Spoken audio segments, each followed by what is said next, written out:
Well, good afternoon, Bish, and it's great to see you again. Thanks for joining us on the Recruitment Marketing and Sales podcast one more time. Yeah, thanks for having me. It's a You're very pleasure. welcome. And for those obviously who aren't as familiar with you, that we are lucky today to have some time with Sarah Bishop of Recruit. And you have been on the podcast before, but today our conversation is going to sort of weave in, and we're going to find out some really helpful things about, I guess, your lessons of scaling your business. But today we're here to talk about your book, Scale Up. But before we do you want to maybe just give our listeners a real quick potted history of the life and times in recruitment of Sarah Bishop?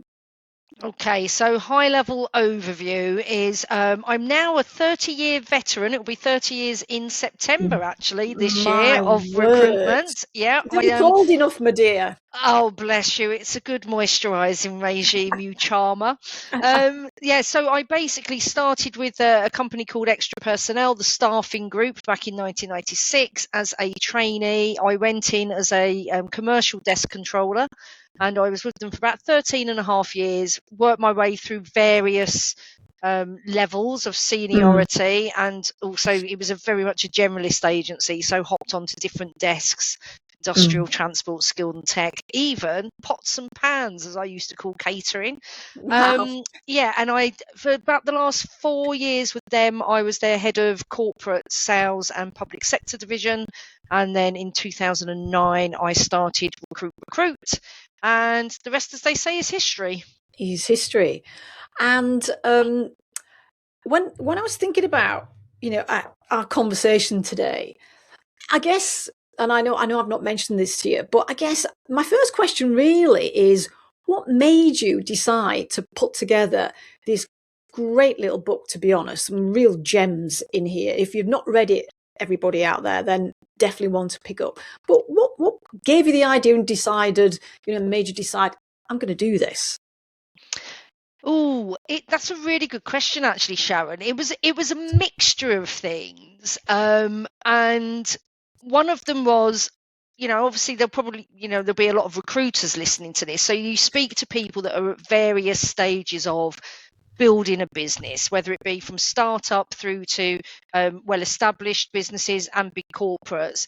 And I think that so many of the lessons I learned from the case study, which I think we'll probably talk about in the book, were actually eye-openers to me as an indentured recruiter. So there were some aha moments where I was like, do you know what? I thought I kind of knew this, but knowing it and knowing it are two different things, and very much in that startup kind of arena and that rapid growth. So, for example, in my career history, I'd worked with several companies that at the time were quite fast growth, or very fast growth, which included Phones for You, the holiday hypermarket, even HomeServe, the mighty HomeServe back in the day when that first started out.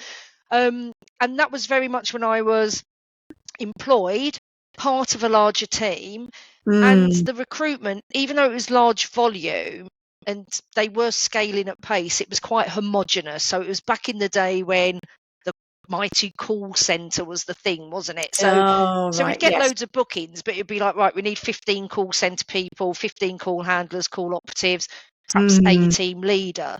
So then doing both volume and every conceivable role needed in the business was a very, very different kettle of fish, really. Yeah. So, and the second thing, so I went off on my ADHD tangent, was to prove to myself that I could actually finish something, like a book. That you can absolutely rest at night knowing that you absolutely have. And I guess, you mentioned, at the heart of Scale Up is this sort of case study. And I know I think when we first met, we got into the conversation about, this whole story. So, for those who are listening and perhaps, are not familiar with, with Scale Up, or haven't met you before, Bish, one of the things that you got involved in during COVID was, the scale up of this company. which was, Dr. Film and Media. And it literally went from 0 to 30 million in just under 2 years. And I mean, that is just phenomenal. And you mentioned there, the kind of scale up recruiting that you'd done in the past, when you were employed, but fast track to, I guess, 2020, 21. And here you've got a scale up opportunity again. What would you say, were some of the critical challenges, at that time of this level of scale up? Yeah, so I think the biggest one really was during COVID, nobody knew what the hell was going on. So that was the first Very thing. true. Very true. Nobody knew what was going on, how long it was going to last, all of these things. So in the early days, I'll admit it was a melee. It was just, we need more people doing this. It was largely, so your Dr. Film and Media were doing COVID testing for the film and media industry. And Right. they started with Jurassic World Dominion was the first film that they were working on at Pinewood Studios. And it kind of just snowballed. There were other Disney, I think, Star Wars stories. Other people were at Pinewood and they saw that they were back in production and kind of everybody sort of jumped in. Right. And then as things progressed, so everybody was very much coming at it from a kind of, ooh, make hay while the sun shines. And that was kind of it, but it was crazy because it really did just kind of explode. Then several months into it, I think everybody was like, do you know what? I think this is going to last a bit longer than we thought it was going to. Right. A couple of stars aligned. Your doctor found that the various government laboratories just couldn't turn tests around quickly enough because Hollywood producers are fairly exacting in what they want happening. So, well, they've got their budgets and their timetables and everything, haven't they? So, yeah.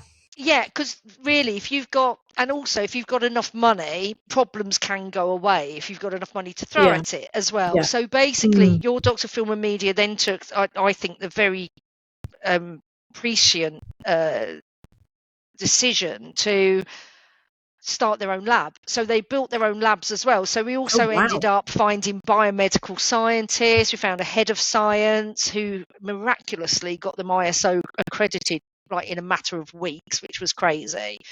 And that's still going as a standalone business in and of itself. So I'm going to give a shout out to Viva Health Laboratories, if I may, who do private work for other private GPs, for corporates, and for private people if you don't want to wait for blood tests and such like, or you want to have like a full blood works and a health span regime put together.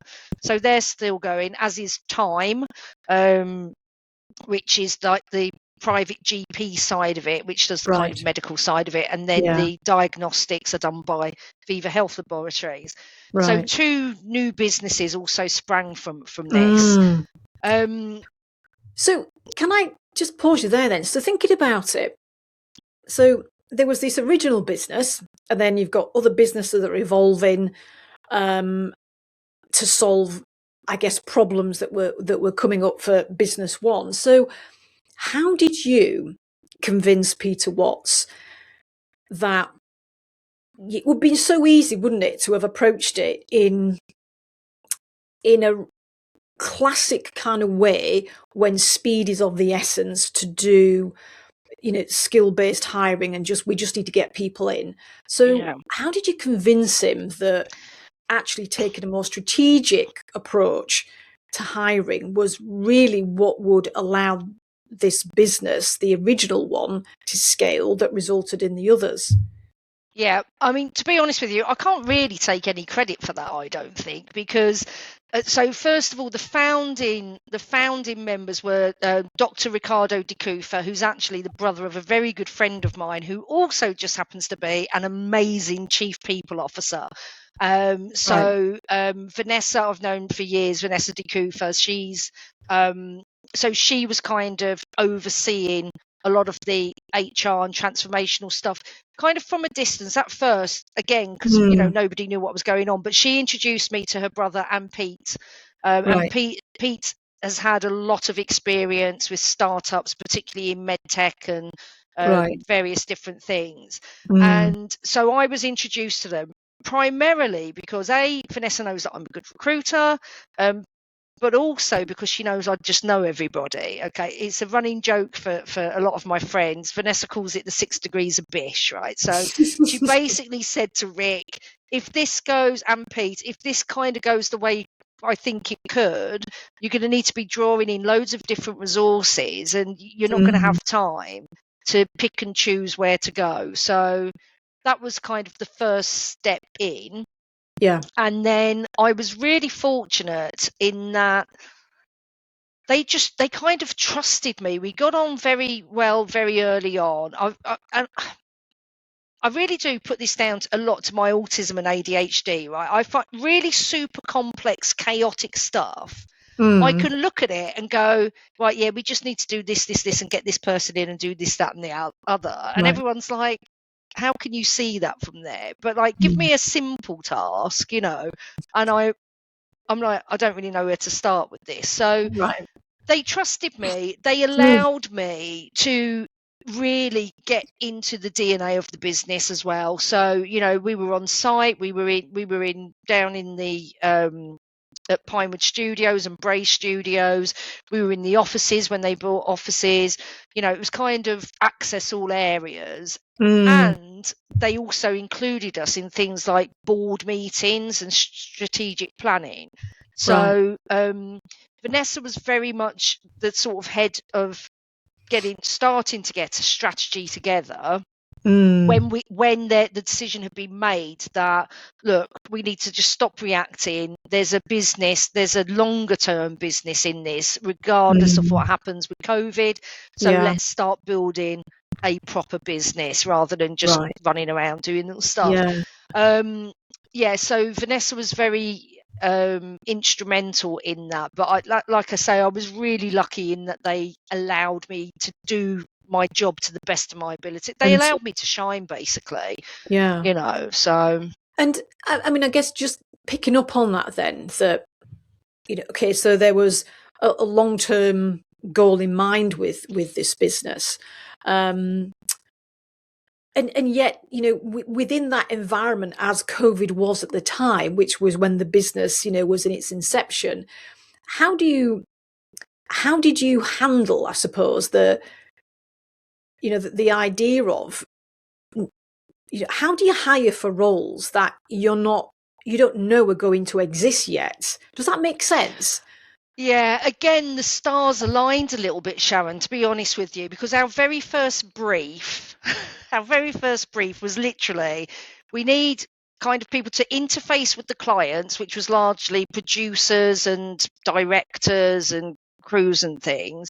Yeah. And then liaise with the people that are doing the swabbing and getting the results back. And they basically, our brief was, we need this kind of customer relation piece. Yeah. And those people need to be able to work antisocial hours without bitching and moaning about it, quite frankly. Able to think on their feet and able to deal with, I think we called them tricky people, in that, when they wanted stuff done, they wanted it done. Right, Yesterday, want the sky to be purple at 3:00 in the afternoon. We're Hollywood, we make these things happen. And they really needed those sorts of people, that if something actually was impossible to do, the kind of people that could deliver it in a way that wouldn't see like 11 million LA lawyers or Hollywood lawyers on the thing to break the contract, right? So to me, that was easy, because I was like, well, this is events and hospitality people, and they've all been furloughed and made redundant. So actually, we've got a pool of people to go to. A couple of my initial placements who were, again, they were completely overqualified, but it was paying well. They were completely overqualified, but they didn't have a job. It was paying really well. And I kind of just had this sixth sense that they were going to be the leaders of the future in this business. I kind of knew it wasn't just going to peter out, after a few swabs. So Laura had been working with Disney for years on the cruises and with the characters in entertainment, and so she'd been Disney trained, and you can imagine, sort of people. We had Sam Dunham, who again, he'd done a lot of hospitality and event work, but he was also a freelance producer and writer, so he kind of knew the business as well. And then Serge for 13 years had been the events manager at the Royal Opera House in Covent Garden. Oh wow! So these were some of our earliest people that we put in who were absolutely brilliant, and they all ended up, I mean, Sam ended up the managing director, and Laura and Serge ended up heads of special productions and things. So Laura would be looking after things like The Crown and Downton Abbey and stuff like that, which was really cool. So so that's where we found those initial people. And it was the other stuff. Some of it was surprisingly easy. Some of it was a lot harder. So, and I think that this can be, because we literally put every single team together, you name it, HR, sales and marketing, finance, everything, and science. So in times of uncertainty, I've found personally that people that tend to be of a more technical bias, more technical, can tend to be a little bit more risk averse. Right. So perhaps they weren't as ready to move. Some people found themselves in a situation where they were like, "What have I got to lose?" Yeah, just going to go for it. Yeah, and then we had some people who I just couldn't even put them in front of the client because they were great people. They would have absolutely been able to do the job in terms of tasks and responsibilities, and they would have hated the environment and not lasted 5 minutes because they needed job specs. Can I have the job spec before I go for the interview? And it would be like, no, there isn't one yet. And even if you had one, it would be different by Thursday. Yeah. And that's, it's interesting kind of hear you talking about that, because I remember, Peter Watts in, I think sort of in the testimonial on the, that's in the case study, something that he talked about or referenced was, your real ability to, I guess, take their culture, take their DNA, and find people who, I guess, have the skills and the capabilities. And it sounds like, as you were saying initially, overqualified people, but people who could really slot into that kind of culture and environment and DNA. And he was very complimentary about that. I don't know if you want to speak into how you're able to get that level of match at that speed in that kind of environment at that time. Yeah, so I think the first thing is seriously understanding the DNA. It's not just about it is about the culture and the values, but it's also really understanding what these people are trying to achieve, what this business is trying to achieve. And I think once you kind of grasp that, I think so many recruiters, and I don't want to, sort of talk our industry down, but there are still a lot of people out there that are basically order takers, and they take a job spec and they don't consult. I hate the term recruitment consultant, and they try and fill it. And they have no idea where the business is going. And like I say, I was very fortunate in that both Pete, Dr. Rick, and everybody within the business were grown up enough to open up, and we were never treated as the recruiter.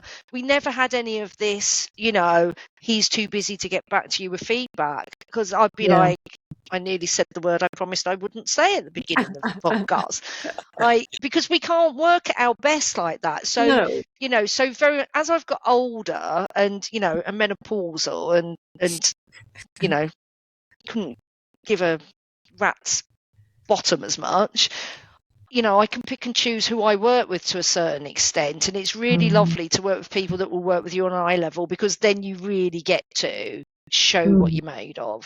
And and I think that really is the nub of it. So, if people treat you, I think also Pete had been used to working with recruiters. I think one term that he said to me once, we were recruiting a new CEO, we placed a new CEO with them.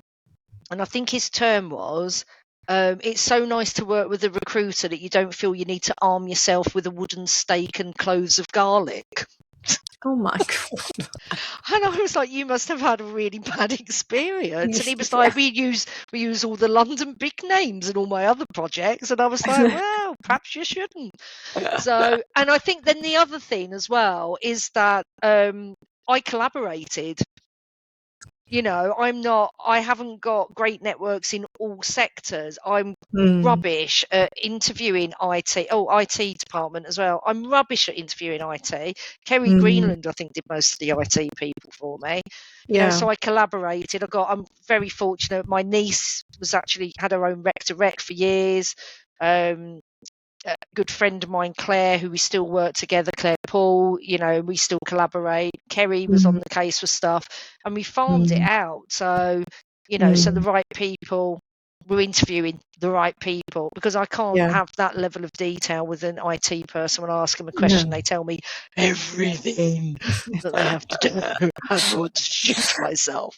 I mean, let's just kind of take a minute then and come away from I guess the case study, which is part of Scale Up, because look, you've scaled your own business, over the years as well, and I noticed that you've evolved a subscription-based model as part of your own offering, which obviously is that there are more examples of this, I guess, but I think you were probably at the early stages of developing this, quite different to contingency.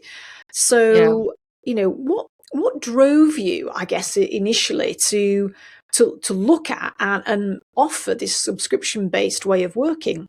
I can't believe I hadn't thought of it earlier, to be honest with you, Sharon, because when you sit there and you go, I'm going to do this, you're like, this just makes complete sense. So it's driven from a variety of things. First, I'm just going to go back to that point about scaling my own business.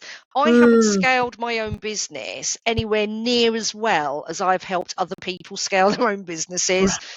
It's a real physician heal thyself kind of situation. I think most of us can resonate with the fact that we're really good at sorting out other people's problems. So part of it is so that to enable me to do a better job of that for myself, because we all know that in recruitment it can very much be feast and famine. That really doesn't help anybody.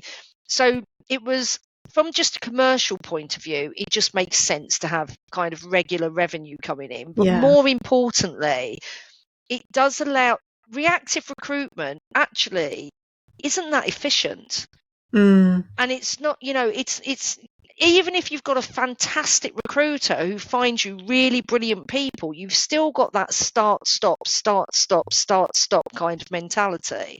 And I thought if we could just operate like an internal talent acquisition team without all those overheads, though, it also makes sense for our clients. So they haven't got surprise big fees coming out, here and there. So it's good for their cash flow too. But it also gives the recruitment team the luxury, as it were, of building talent pools, of going out there, researching the market, mapping the market, much like we would with a senior headhunt.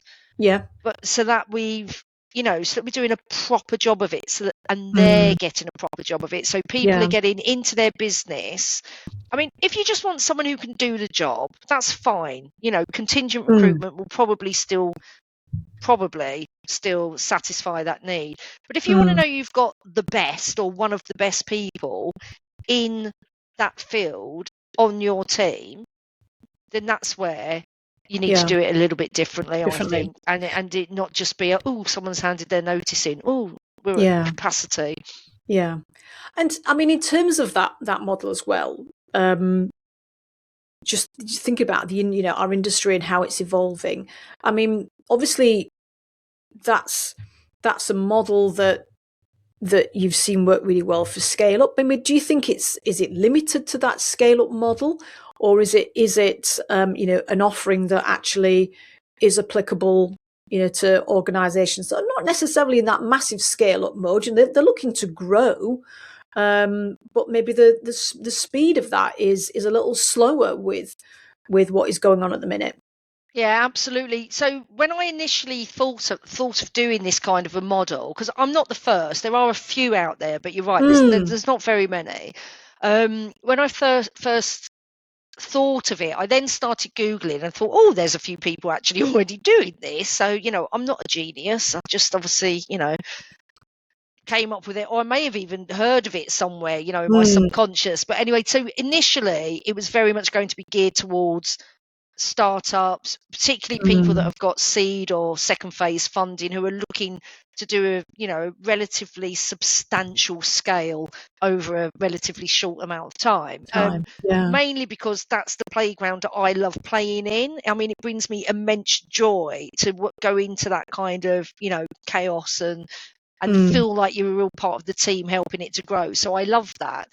But then it dawned on me that it is applicable to any stage, any size of business. So that's why we've actually got different modes. So we've got a startup mode, which starts from as little as about 400 quid. So for solo entrepreneurs, and for sole traders who are looking perhaps to take on their first people. So that's where we can also add the value, because we can provide a bit more training, hand holding, resources, right the way up to established corporates even, that just go, actually, the FD is looking at our recruitment spend. We don't actually want to bring in a talent act team because it's not always really busy. We don't want people sitting around twiddling their thumbs when it's not needed. And even for that, that's great, because again, they've got a consistent outlay. It's good for cash flow. And it allows us to work on things like, their employee value proposition and, getting marketing involved in their job adverts and stuff like that, and just making their whole recruitment process a bit more aligned to.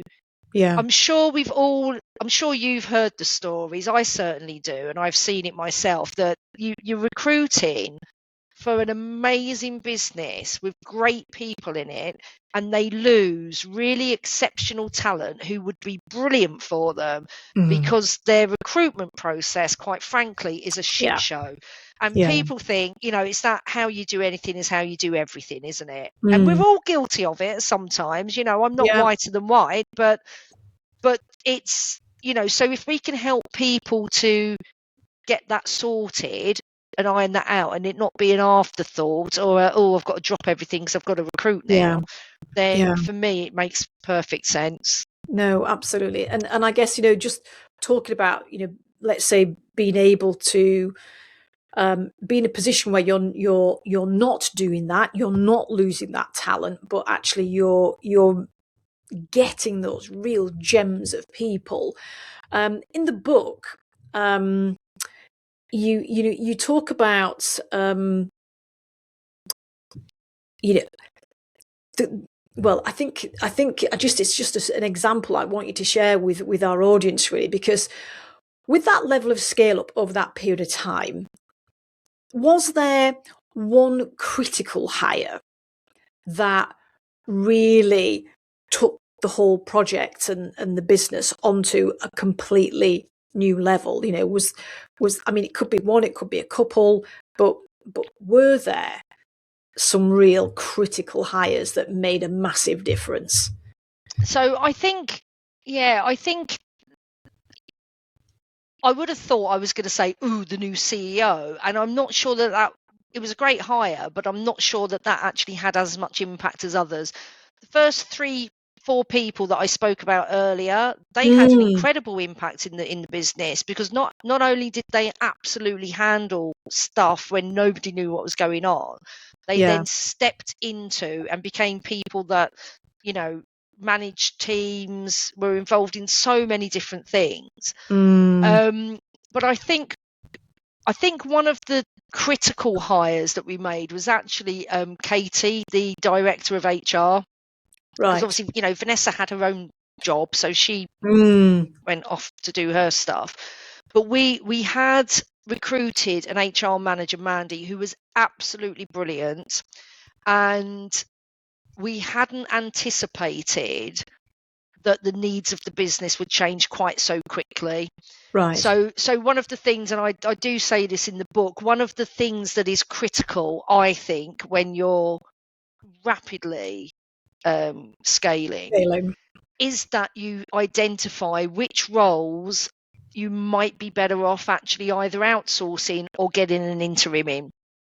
Right. Because they can change very quickly, and what the business needs when it's kind of here and everyone's running around like a headless chicken to where it's here, so it became Mandy.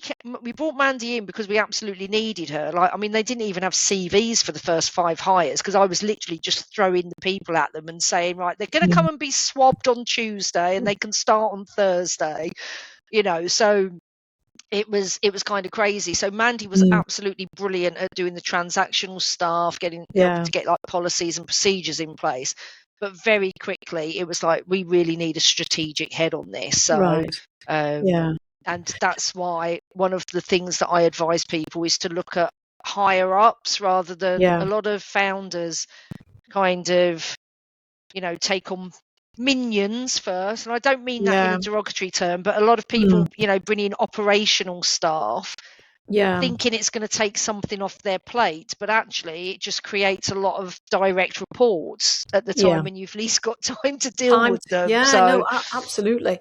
And am I right thinking when I was kind of like reading about that particular story of that critical hire, that did something almost kind of like go wrong, and were there some lessons from that? I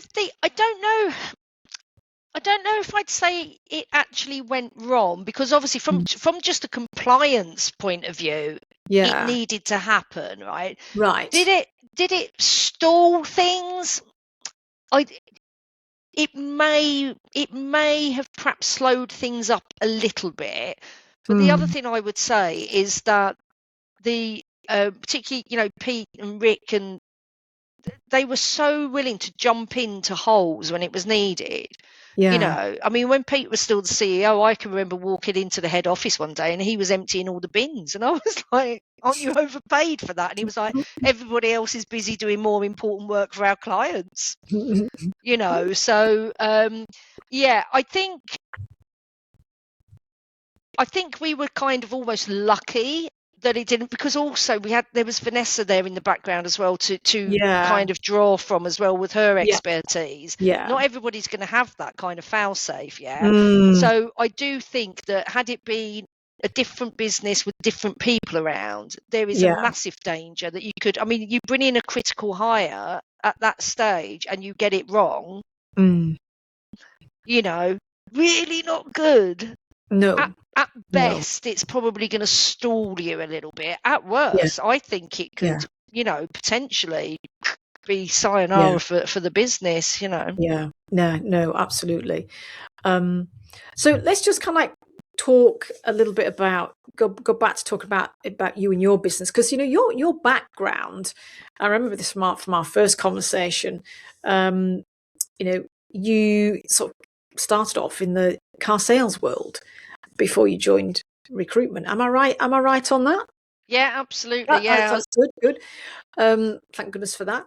Now, I was just curious, really, because it's not an environment. When you ask people how did you get into recruitment, often the answer is, well, I didn't kind of like set out in my career was going to be recruitment. I kind of like fell into it. Is often the story, isn't it?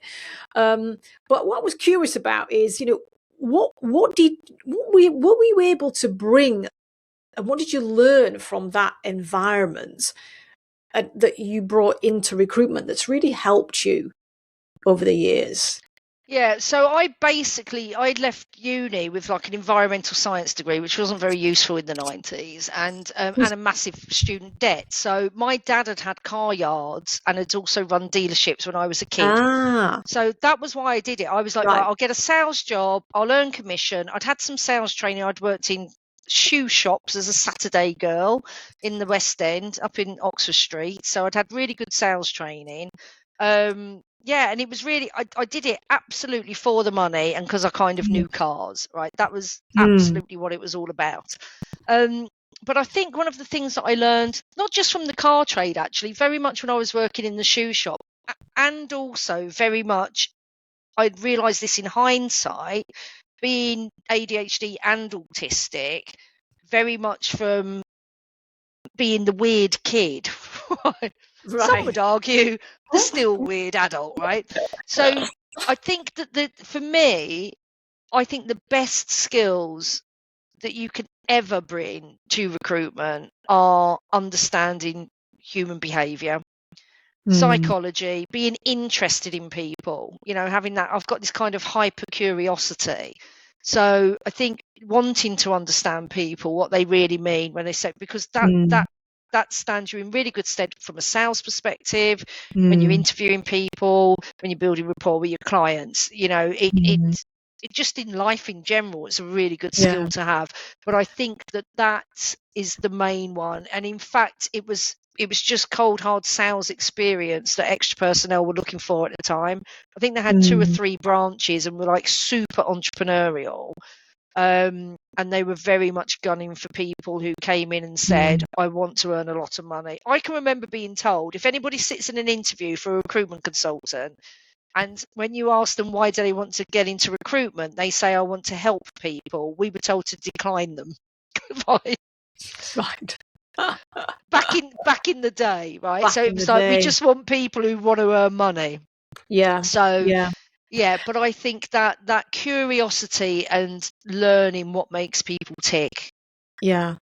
And and and and how did, let's say, how did that influence, I guess, the methodology that you've developed over time that you were then able to, bring into,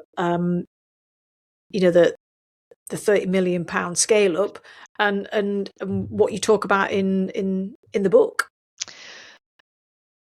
Do you know what? I think these are really good questions because I never really think about these things, to be honest with you, Sharon. But now that you've said it, I do think that there's been a bit of, ooh, the stars have aligned. So when I first started with extra personnel, as I said at the beginning, I was a temp controller. And as a Mm. temp controller, you don't interview to a job spec generally. You Yeah. interview the person. So you find out much more about what they want to do, Mm. kind of how they go about stuff and that, so that you can then fit them into any contract that comes in. Yeah. Yeah. Yeah. And that's how I've continued to interview, really, as a nub. It's a Mm. bit more refined. So I did my NLP, master practitioner in NLP, however many years ago. So I've refined it around some NLP techniques as well. But I think Mm. essentially that's the only way you really get to the nub of what drives the candidates. And for Mm. me, that understanding that is how you then understand the culture and values fit and the DNA Yeah. fit with the client, because you've got to know that as well. And for Yeah. me, that's what actually leads to longevity of placement. It's a Yeah. crap business model when you're doing it on contingency fees, to be quite frank. So, I was talking to an HR manager I placed 6 years ago, still in post, quite happy. One of my clients, I still call them my clients. I don't think I've placed anyone there for about 6 years. And the sales manager that I placed there has been there for nearly 20 years now. Wow. So, yeah, That's 16 unusual. years, I think, 16 or 17 years, and in sales, and a sales manager as well. But I think that speaks for itself. Yeah, Yeah. No, it it does. works. And I guess just, thinking, you mentioned earlier about, working with internal teams from a hiring perspective. and you mention in the book about, almost making yourself redundant as a recruiter, which seems kind of like at odds as the owner of a recruitment business. But I just wondered if maybe you could talk into that topic for a second, because I'm really curious to sort of like, hear your thoughts about, you're advocating that you make yourself redundant. Yeah, so it does seem weird to say to make yourself redundant as a recruiter, but I do think that this weirdly ties in a little bit with my autism, right? So a lot of us with autism and ADHD have this very finely honed sense of justice and fair and what's ethical and whatever. And I'm kind of, if I do a really good job, if I do such a good job that the client doesn't need me anymore, I've done my job. All right. I don't sit there going, oh, I can't earn any more money. I'm like, that's what they brought me in to do. That's what I've done. It's really good. Like I say, crap business model, but hey ho. And I just sit there going, do you know what? I know if they need somebody in 3, 4, 5 years, if I'm still on this mortal coil, they're going to come to me. Okay. And that makes me very happy.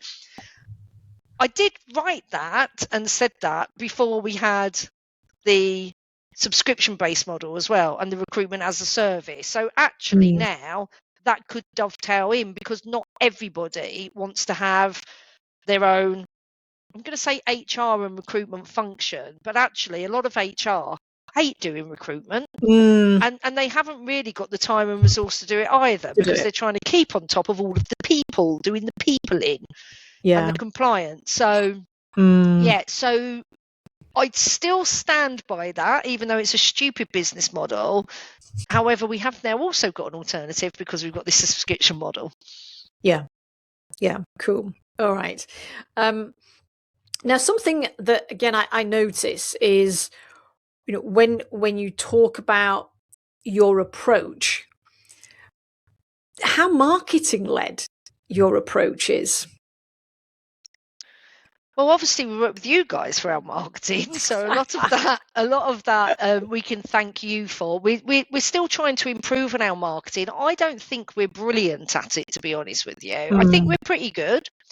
We get some really good. My Marianne is marvelous, like at making stuff and get it out there. So I do think that that's really good. We tend to hold back a little bit on the candidate side at the moment, and that's because we don't kind of, I'm not going to say welcome. We don't want like loads of speculative people coming in, because we haven't got a very, very clearly defined niche, which I know I kind of need to do, but it's really difficult when you're helping people across a business to grow. So that goes against us. In some respects, because it makes it more difficult then to market very specifically to, it's something we're working on. It's a kind of 2026 an ongoing project, to be honest with you. But what, let's say, in terms of the relationship building side, because I know that is incredibly important to you.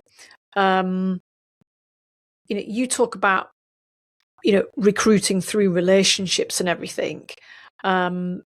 And so I guess how does the marketing piece tie into that, that longer term relationship building? Because, you were just talking there about candidates, and no, you might not have roles for certain candidates today, but that might be different, further down the line. So, I guess for you, what is that role marketing's playing in that long-term relationship building piece? I think from our perspective, it's really about, because we are very relational, it is about trying to get out, this is what we're like to work with, this is who we are, this is what we sound like, our emails and our website and such, like, there's no kind of corporate BS on it. It is very much I'm not everyone's cup of tea. I'm absolutely fine with that. So it is much more like that. We don't tend to send stuff when we haven't really got anything to say. But again, I know that we also need to get a bit more consistency in kind of getting out there, because we're really good at what we do and not enough people know that. Know about it. Yeah. And I think there'll be a lot of owners listening to this that will absolutely relate to that. I think, and certainly, the kind of members that we have in Superfast Circle, obviously you met a lot of them in November, people who are super, super good at what they do are not quite as good at shouting and telling everybody how good they are. And of course, if people don't know you, then they can't come and work with you, can they? Yeah, absolutely. And people are really surprised who know me, because they're like, well, you're just an absolute gobshite. It feels sometimes like you're all over the place. And I will be, but it will be doing some stupid video with me out with the dog or something, that isn't work related at all. Mm, But I've got to say that just really over the last few years, and I know you haven't got me on to say this, but the last few years, just having those resources from you every month when our stuff comes through, Marianne and I are like, yay, we've got stuff we can just put out there, and we just mold it to our own selves, and it's great yeah, because it's now we have consistency, which we never had. yeah, yeah. Well, We just never had. Yeah. no, and and that is great to hear. So I appreciate you sharing that. Conscious of time, because I could just keep asking you more and more questions here. There's loads on my mind, but I guess as someone who's now written that book, you've completed that task. I wonder what lessons maybe you got. You've helped so many businesses, you say, scale. You've done some of that with your business. What were some of the lessons maybe as you were writing this book and going through, all the lessons and the learnings that you developed up last 30 years into here to share with founders and owners?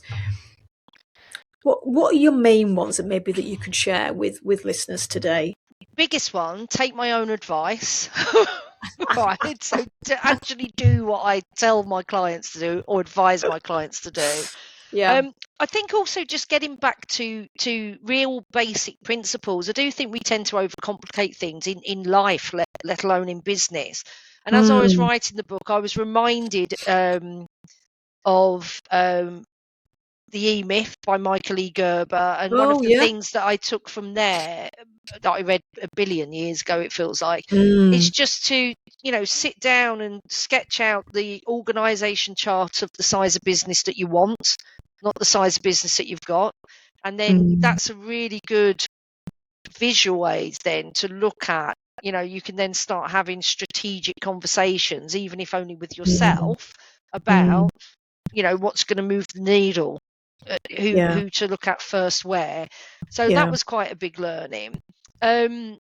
Actually, the act of writing the book is to get a mentor, an accountability partner, because I've got to say I had a writing mentor through Inspired by Publishing. And Angela, I met with Angela on like a Friday, and nearly every single chapter was written on a Thursday afternoon or evening. When I looked at my calendar and went, ah! So, and again, you don't have to be writing a book. If you've got a big project that you want to get over the line. Yeah. I coach another recruitment business actually in their growth. And that's one of the things they use me for, is an accountability partner, just to, Yeah. just somebody going, Yeah. did you do that you said you Yeah. were going to do? Yeah. So I think those are probably the biggest Top things. And then three. then the rest of them is things like, hiring up here rather than down here, and Yeah. all the things I say in the book. Yeah. No, and I like that one that you mentioned about, it's so easy, isn't it, to kind of like, get operational rather than actually slow down. Take, I always remember our first mentor, would always say to us, slow is fast, because I would always want to be diving into action. Yeah. And just that, just kind of, stepping back, going big picture, making some of those big strategic decisions, because then actually when you do that, what you then what then I guess translates into that implementation plan potentially influences the hires that you're going to make. Oh, absolutely. Yeah, absolutely. So that's kind of like a real gem, and a good reminder that I shall take away. And so as we come to a close, then I know I've asked you quite a lot of things, but is there anything that maybe you'd love to share that you've not been able to share, because I've not quite asked that particular question, that you think, when if you were to say, let me ask a different question actually. If you were saying to a founder, look, if you're struggling with XYZ, pick up this book because it's got, some real gems in there. What would be the struggles that a founder might have that your book is going to be really good time well spent to read to help them? Yeah, I think the most obvious is juggling too many plates. That Right. you're working all the hours God sends and you don't seem to be getting anywhere or as fast as you would like.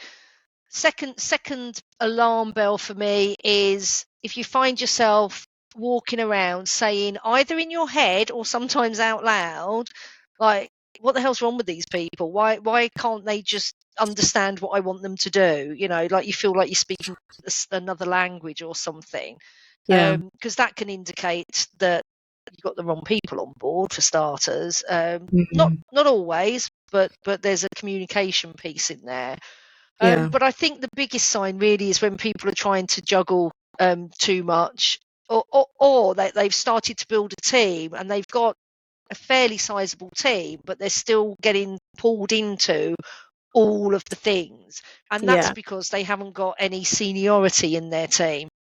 And they need Yes. people who can take stuff off their plate, not add more to it, really. Yeah. Yeah. No, absolutely. Well, that's great advice. I can think of some people that would completely resonate with that. And so if you haven't yet got yourself a copy of Scale Up, strongly encourage you to do it. And Bish, really appreciate you taking some time to come and talk to us today. It's always great listening to you and all your sage advice. So thank you, and look forward to seeing you soon. Yeah, well, once again, thanks very much for having me. I always enjoy it. It goes so quick, doesn't it? Well, it does when I I'm know it's blathering on. flown. We'll see you soon. Take care. Will do. See you. Bye.